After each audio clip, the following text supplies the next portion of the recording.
when we were involved in the constitutional discussions on the Charlottetown Accord, I had the opportunity to talk to an elder, and his name is Peter Uchis. And I wanted to know, from his perspective, as a man who was steeped in indigenous law, what he thought about what I was doing and what the Assembly was doing on third order government within the Canadian framework. And I was also keen in trying to get his opinion about the Indian Act, because obviously the Charlottetown Accord would have altered that relationship in a very substantial way. And so I said to him, Peter, what should I do about the Indian Act? And he just smoked his Player cigarette for a while, didn't respond right away.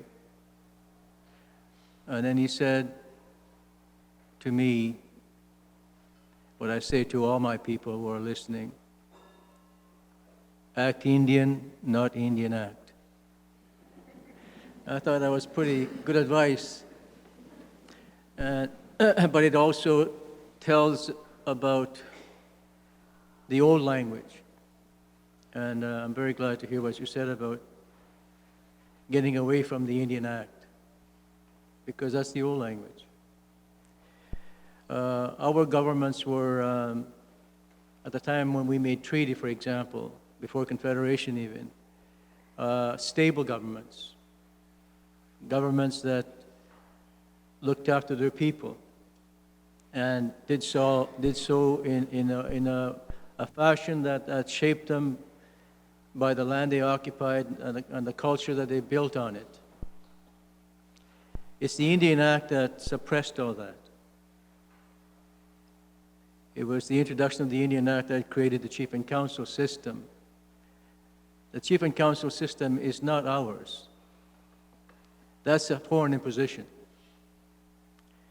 And we cannot talk about accountability and transparency honestly unless we go back to restoring traditional forms of government, because that's where the accountability and transparency resides, and that's where it was practiced prior to the Indian Act. And what happened with the Indian Act was that it robbed our people of their political will and their authority to make decisions for themselves. And the creation of Indian agents across the country was designed by Ottawa to make sure that the Indians did not misbehave. The Indian Act was about control over the Indian people. It wasn't about Indian people exercising control over themselves. It was external control. And many times I call the Indian Act, in terms of the relationship we have with Ottawa, as the totalitarian regime under which we are suppressed as a people. I mean, that's very polite. I can use swear words to define it too.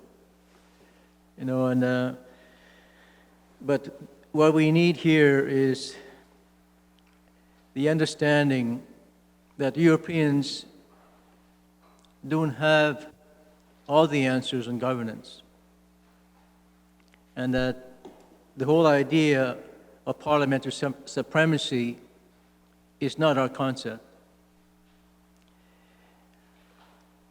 It doesn't make sense to me to have less than 400 people making laws for 27 million people.